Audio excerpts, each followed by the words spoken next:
Welcome to Bandwagon fans. I'm Jeff. Jason here. And tonight we are joined by our friend Waylon.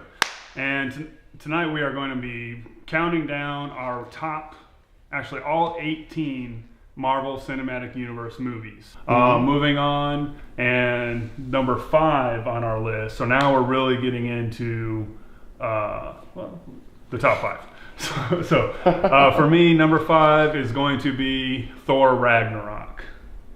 Waylon, you're allowed to talk now. Here's the movie you've seen. All right. I like this movie, and I'm a huge fan of Taika Waititi. Careful what you say next. You might not be allowed to talk anymore. All right, I loved his work on Flight of the Conchords. The movies he's done. I was a little apprehensive going into this because I thought maybe going forward from this movie that the producers would learn the wrong lesson and maybe make everything just a little too jokey. I kind of like the grittier tone Marvel movies, but that's just a matter of personal taste. It's not a comment on the quality of any of these movies. Yeah. Jason? Jeff Goldblum. Is it shoulder pads? Do you agree? Jeff Goldblum and shoulder pads. Too high or too low? It was 5. It was too high for me personally, but not outrageous. Yeah. If I had to do the list of this 18, if I had to give it some thought, some serious thought, 8. Let's just say 8 for me. So this is the one movie that's this high on the list that I may have bumped down. Like Black Panther might creep up and overtake this one. I will probably say that, Captain America, Avengers, Guardians of the Galaxy, this is number 1 after you get rid of all those for me. Mm-hmm. This is, I had so much fun. Mm-hmm. Yeah. And they brought the goods at the end. There's a couple moments where they could have left the punchline away, dropped the punchline and just let people revel in a little bit of sadness for a moment. Yeah. But this movie was Chris Hemsworth and who plays the Hulk? Mark Ruffalo? Mark Ruffalo, it's not Joe. Yeah. So this is Chris Hemsworth and Mark Ruffalo just riffing on each other. And it was brilliant. And it was just fun. And it also has the best out of left field funny moment of all time. Wait. Where Mark Ruffalo thinks he's going to turn into the Hulk and just... Splat. So that caught me so off guard. I was like, oh my God. Now that's actually a legitimate criticism of the movie. Oh. He should be dead. That wasn't the Hulk that landed. They established in the Avengers that he mentioned that he shot himself, but the Hulk will always prevent him from dying. At least it's a trope. It's something they explored in the comics and in the movies as well. By turning into the Hulk. Right? Yeah. But he didn't turn into the Hulk. That was Bruce Banner that was splatted. Maybe had a little bit of just Hulkness flowing. Tessa Thompson as Valkyrie.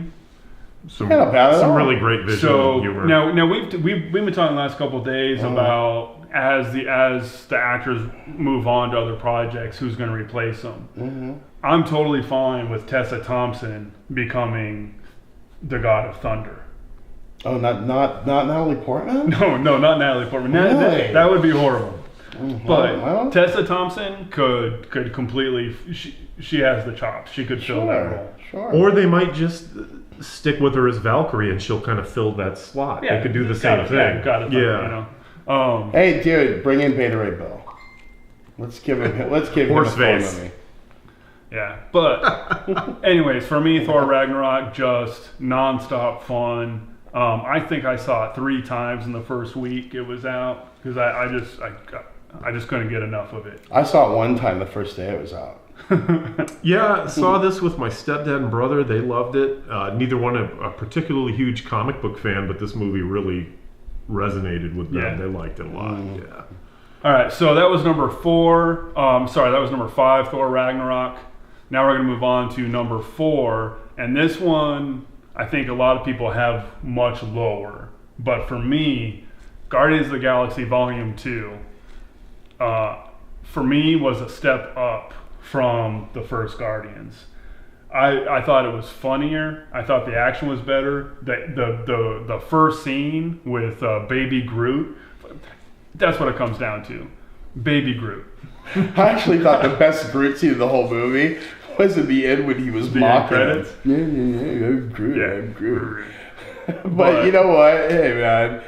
If you didn't like this movie before, I'm Mary Poppins. I'm Mary Poppins. You love this movie after. Kurt Russell was great in this movie. Kurt Russell, yeah. I mean, he was a little bit of a Actually, I thought he was playing the same character from The Hateful Eight. He just stumbled into a galaxy war. yeah. I remember we were at this movie together, and I remember turning to Jeff and saying, "This is like the cabinet art on a '70s pinball machine came to life." Yeah, It was definitely.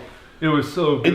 Does this have? I mean, like as far as movie beginnings go, I know Winter Soldier had an awesome beginning, but this kind of ranks up there, right? As beginnings. Oh, yeah. Fighting that, what was the alien that they fought in the beginning? It was just so generic slug perfect. monster. Generic slug, yeah. It was so perfect to put this big, huge CGI action-thrilled fight in the background and just have Baby Groot dance. Yeah, it's just like, hey, what's going on, brother? Like, Again, the soundtrack too. I'm just a sucker for like '70s AM gold Yeah. and just top 40 '70s pop. Always have been. This movie just gets me. I love the soundtrack. He got you hooked on a feeling. speaking of hooked on a feeling, I almost flat out cried at the end. Yeah. I mean, at the funeral, or the little space funeral, and I'm terrible with names. Michael Rooker played Yondu, and he Just call him Merle. Rooker. Just call him Merle. When Yondu died, it was like I felt it. Well, I was so looking forward to seeing him become a member of the team that Yeah. it really... Yeah, because in the comic They- book he they- was. yeah. You know. They earned that character arc. They earned that. Yeah. Like, what could have just easily been a throwaway character. So I just watched this the other day, and there's his crewmate that ended up helping them escape. He was I don't no way we're gonna remember his name. Should have looked this up before we started. But at the very end, all the other Ravagers show up for their funeral, and he's doing the Ravager salute. Yeah, and he's really excited. Sylvester Stallone? No, the guy that stayed on the Oh ship wait, with no, I him, know yeah. who got the arrow. Yeah, the guy who got Okay, there. right. But his performance in that little 2-second clip was like almost broke me. Yeah. Because it was so heartfelt, and it reminded me Sure. of like the end of Hoosiers, of not Dustin Hoffman, but Gene Hackman. not Right, Gene okay. Hackman, the dad. Yeah. Man, we are bad with names. It's been so long since I've seen Hoosiers, man. We're talking, Who's- that is a long time. Right, but he was the dad in the hospital. He's a real famous actor. Oh. He was in True Rome. He was the Christian Slater's Dennis dad. Hopper. Dennis Hopper. Thank you. Because he's not, No, I totally. I just remember True Romance better than Hoosiers. If you had mentioned that, I'd have got it right off the bat. Especially his scene in True Romance. It's classic. But it reminded me of just complete joy. Anyways, so Guardians of the Galaxy Volume 2. That's why it's so high, because at the end it hit on an emotional level that you weren't expecting from a movie with a fucking talking tree. I love this movie too, and I know a lot of people it didn't work for them. I think they were expecting just whiz-bang action and the emotional. You were either on board with the emotional beats that this story wanted to take you through, or you weren't. Right. It's you're either on or you're off. I'm on. I was on that train. Yeah, me too. But I've talked to some people where they were just like, they wanted it to just be faster paced, and they didn't really care about the character beats. But that made it a better movie. And then there were so many, the scene where Gamora and Nebula hugged. I was like, man. Yeah, all the scenes with I them. was so happy for Nebula in that moment. Oh, so happy for Gamora. let's not forget the sexual chemistry between Drax and Mantis. Oh. Yeah. Again, one of the things that makes the MCU so great is how they can throw in 12 characters, 15 characters, and find a way to make you care about every single one of them. Yeah, they've done a really good job of juggling them in these ensembles. So just a brilliant movie. So for me, number 4 on the list. And moving on. So moving on, number 3 on the list is one that just came out. Spider-Man Homecoming. They killed it. This is Spider-Man. This is Peter Parker. This is Spider-Man. This is the character from the comics that we all identified with as kids. This is the only Marvel movie of the 18 where I watched this movie, and it's a Spider-Man movie, so I can't believe I'm saying this, but I watched this movie more for the villain. Michael Keaton nailed it. He always does. Yeah. And I don't know why people don't give this man more work. Yeah. It boggles my mind. Why haven't we seen more of him over the years? I mean, he just. Oh yeah. That's what it was. That's what it was all about for me. It was one of the best villains, but Tom Holland. No, good. I'm not saying anything bad. Mm-hmm. Yeah. All I'm saying is that, this is the movie where, like I said, I liked Red Skull, I like Hugo Weaving, but it's kind of neck and neck right here. I really liked Michael Keaton in this movie. Yeah. Better Vulture than anybody. Oh yeah, I mean, where it comes to the other Spider-Man movies, you watch them for some other reasons. Maybe Octopus was good in Spider-Man 2, but this was the one where the casting of that villain. It was good. It was good. It was. This is the 6th live action Spider-Man movie in the last 17 years. And to think that after the 6th one, when everybody was kind of sick of Spider-Man, that they would breathe so much life into the character, so much life into that franchise. We almost couldn't expect it to be as good as it was, and again, another Marvel movie that just hit on every cylinder.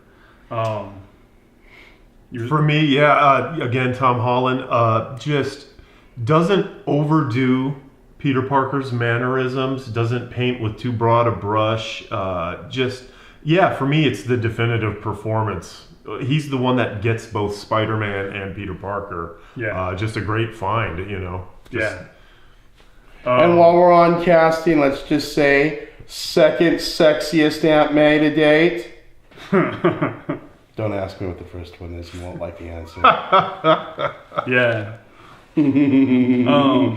So where would you put Spider-Man?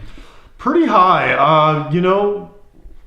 It's a one that really stands alone. So I don't know, maybe a little lower on the list, but not much lower. I really did enjoy this movie. Again, just so many great scenes too. The scene that sticks out to me is the car ride to the dance. Yeah. With Peter in the back seat, and that was like the best villain. Yeah, and it's just him and Peter, and he's got the gun on the dash, and just the menace. Honestly, he was a more menacing villain, and just a guy who was trying to make ends meet, not a guy trying to conquer the world, just a guy trying to not lose his house. Again, kind of like what we were saying earlier with Ant-Man, a much smaller movie. Much more localized and much better for it. Yeah, and fit Spider-Man.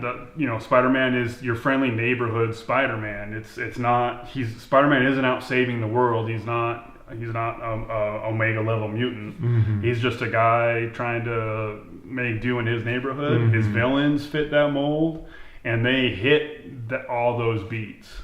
Again,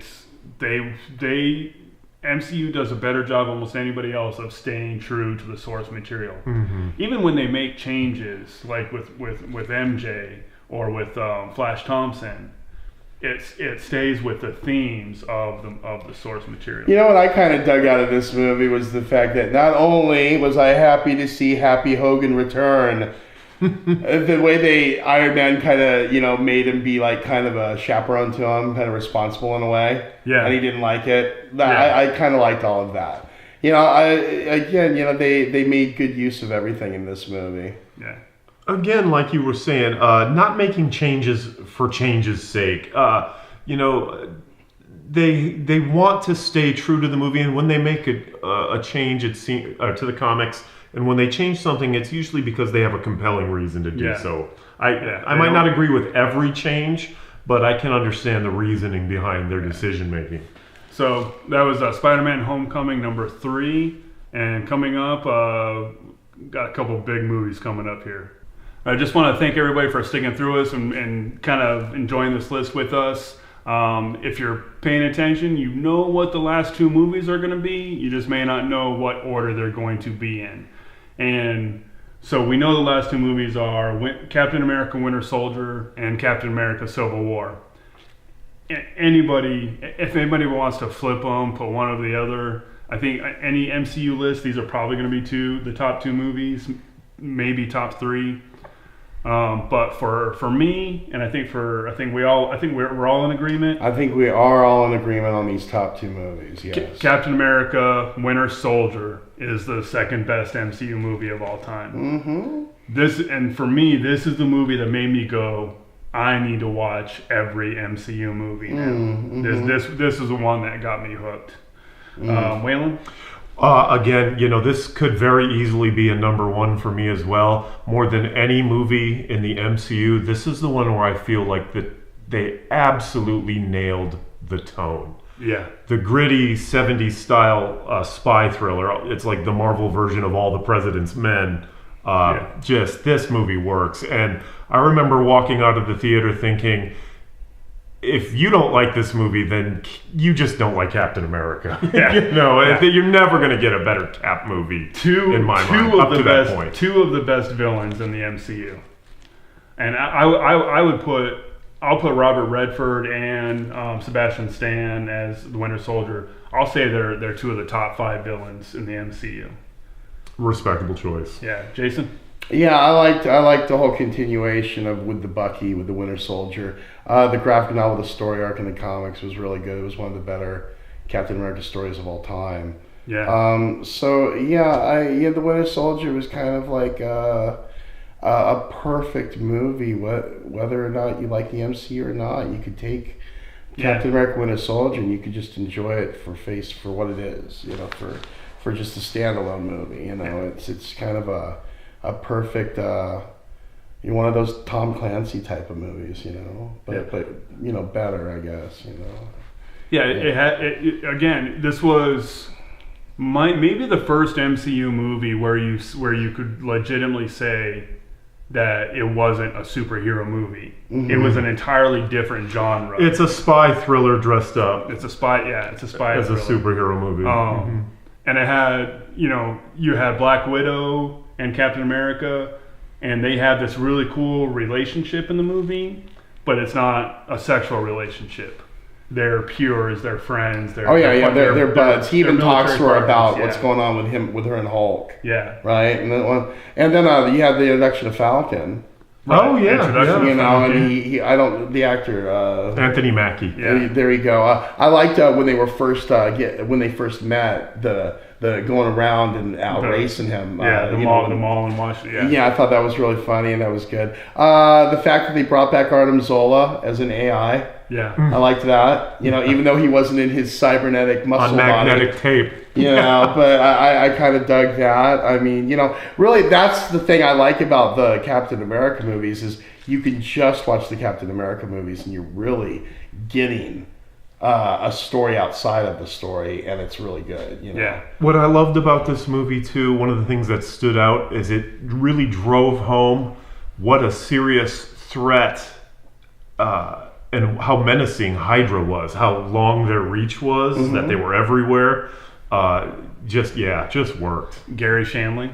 Yeah, Hail Hydra. I did forget Garry Shandling. Yeah. Hail Hydra. So for those of you who don't know, Garry Shandling was a Tucson native. So everybody in Tucson has a special was he a place Tucson native or was he was? Yeah. I knew it was Arizona. I forgot. Yeah. I think he went to. I don't remember if it was Tucson High or University High, but he was from Tucson. And one of the best themes to a show of all time. Yeah. The sequence with Nick Fury in his vehicle, where the Hydra's trying to get him in the car. Just that whole sequence was one of my favorites in the entire movies up to date.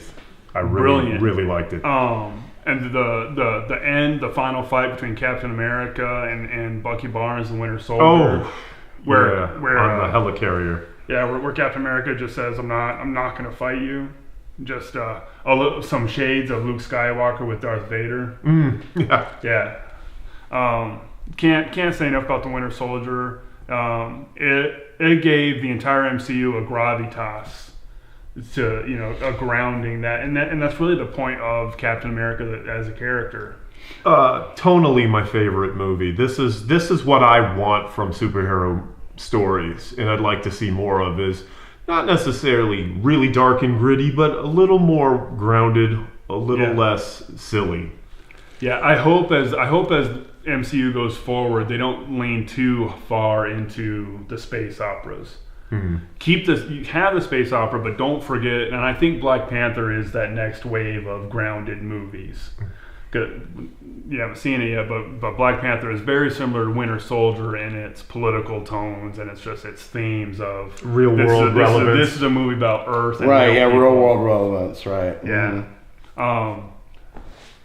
There was something else that one of the things that really interests me about Captain America, the character, and in this movie in particular, is he does not have a character arc. Like where he is at the beginning of the movie, where he is in the first frame of First Avenger to where he is at the end of Winter Soldier, he does not change, but the world around him changes, and it's interesting. So typically in a movie or with a character, you see the character go up and down.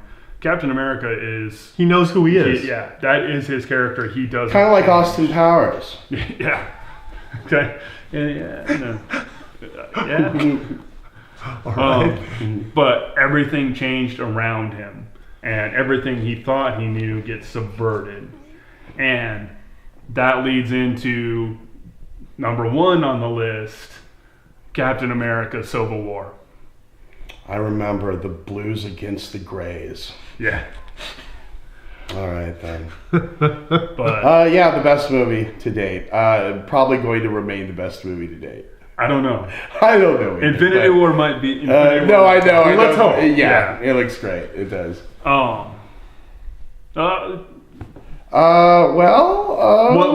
What makes Civil War the best? Not for me, not just the best Marvel movie, but the best superhero comic book movie. The intensity of the writing and the acting and everything involved was so. It just seemed like everybody was into it, and it seemed like just everybody wanted that movie to just be. I think people just I think more than the Avengers movie, I think they wanted that movie to just be great. You sensed it in the execution of everything. Yeah. I think they had probably going in, it was probably the best read script. Yeah. And they were probably like, oh yeah.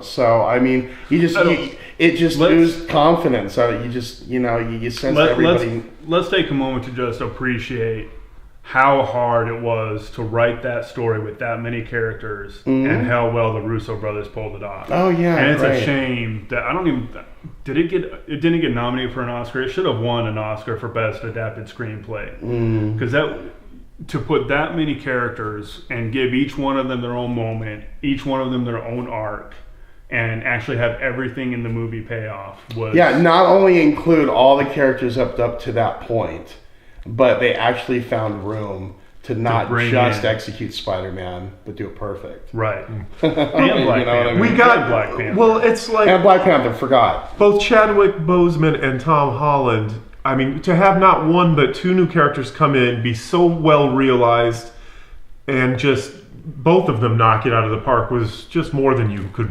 reasonably expect. And then, technically 3 new characters because we did get Giant Man, didn't we? The thrill. For me, the thrill of seeing Spider-Man finally come home to the MCU. Yeah. He's Marvel's flagship character. I gotta admit, I got a little choked up seeing him back with the other characters where he belongs. This movie, it was an emotional... Look, we're doing this because we care about these movies. This has been our whole life. It's to some extent, it comes and goes, but this stuff's been with us our whole life. And there were moments in this of genuine, the final fight between Captain America and Iron Man. Like I didn't breathe for like 5 minutes. you know, because it was just so intense. Just in some of the small moments, Ant-Man getting tongue-tied when he's introduced to Captain America for the first time. Just loved it. Oh, yeah, he was a fanboy. So getting to see more of Vision. Yeah, I'm going to talk a little bit about Vision in a sweater, right? The final fight. Yeah, the final fight between Captain America and Iron Man is the definitive. It is the definitive moment of the MCU, because those are the two main characters, and that was the moment where that conflict of how they see the world came to a head, and everything about that fight was brilliant visually. Callbacks to the first and Avenger. Also too, I mean, you know, that was a build-up too. Yeah, they established like from the very first meeting that there was tension between Iron Man and Captain America because of their philosophies. Yeah. So and tension and respect. There was nothing gratuitous about it. No. Yeah. Now, with that being said, the airport scene. Oh wow! 20 minutes of you couldn't pry the smile off my face with a dozen crowbars. Just honestly, you know, I would say Winter Soldier's my favorite Captain America movie, but this is my favorite Avengers movie because in all intents and purposes, it's an Avengers film, not a Captain America film. But yeah, just it's everything I ever wanted as a kid to see in a superhero film. I mean, it's everything I wanted realized. What was so brilliant about the airport scene was every character had a different agenda. They had a different reason for why they were there. And I've heard a lot of people criticize this because they're like, well, there was no stakes. Mm-hmm. But for most of the characters, you know, like when Black Widow and Hawkeye were fighting, these are two friends just sparring. They've done this 100 times. Mm-hmm. And so they're going to pull their punches. Mm-hmm. They're not trying to kill each other. Mm-hmm. But then Scarlet Witch comes in, and her motivation is different because, like, this conflict, her life and freedom is at stake. Mm-hmm. So she's like, "Hey, don't pull your punches." Mm-hmm. Black Panther is a missile going through every scene he's in, the airport scene. Winter Soldier is just trying to hang on for dear life. Captain America, every character has a motivation, and that motivation plays out. And also, in the actions they take. Each team had a guy that was just happy to be there. Yeah. And Spider-Man and Ant-Man. Yeah. and God bless those two. You know, and I will say too, Captain America, you got to get a better clench on that shield of yours, brother. Yeah, I've got a Captain America shield, and that's pretty hard to rip off your arm. Those webs must be really sharp. You know, and not a lot of people talk about this, and maybe some people don't agree, but I enjoyed Daniel Bruhl's performance as Zemo. I agree. They made changes to the character, but he felt deadly serious. And I agree.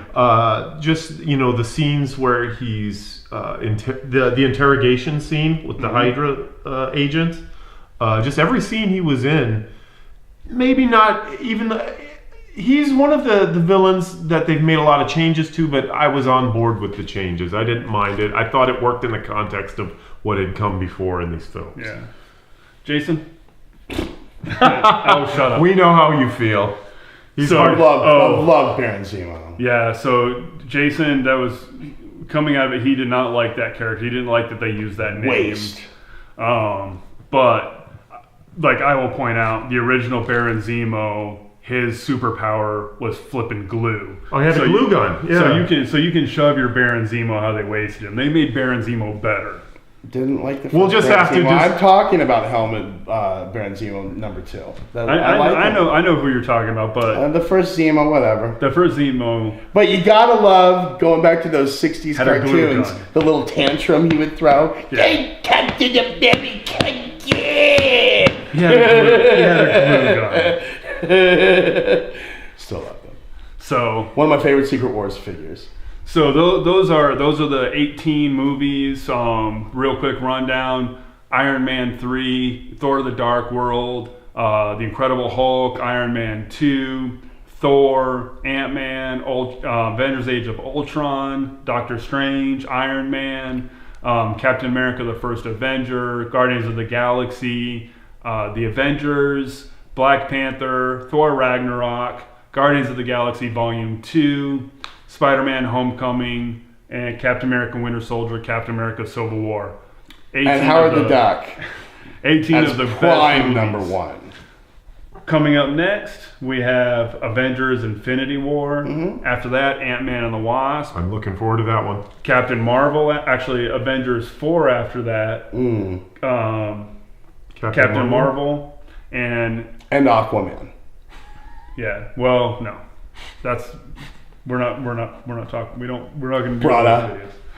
videos. So, it looks like the MCU is going to be going strong for the next couple years. What are you guys looking forward to seeing the most right now? Infinity Fantastic War. Four. Fantastic Four done well. I don't care about the rest of the Fox merger, but please, whatever you do, buy the Fantastic Four. I don't even care if the MCU takes in the X-Men, but Fantastic Four belong in this universe. But I will say, special note, kind of disappointed Cloak and Dagger is being wasted on a freeform show. Always a fan. Yeah. Would have loved to have seen a Cloak and Dagger movie, but whatever. That's my little whatever. So thanks for hanging out with us. Power Pack, the movie. Power Pack, ladies and gentlemen. Make it happen. Some guys don't know when to wrap it up, but that's all right. So thanks for hanging out. Remember with that us. free issue the dentist I'm video? Jeff. This is Waylon. Power Pack versus the Crest team. This is Jason. I'm We're Jason. Bandwagon fans. Thanks for hanging out with us. Get on the bandwagon.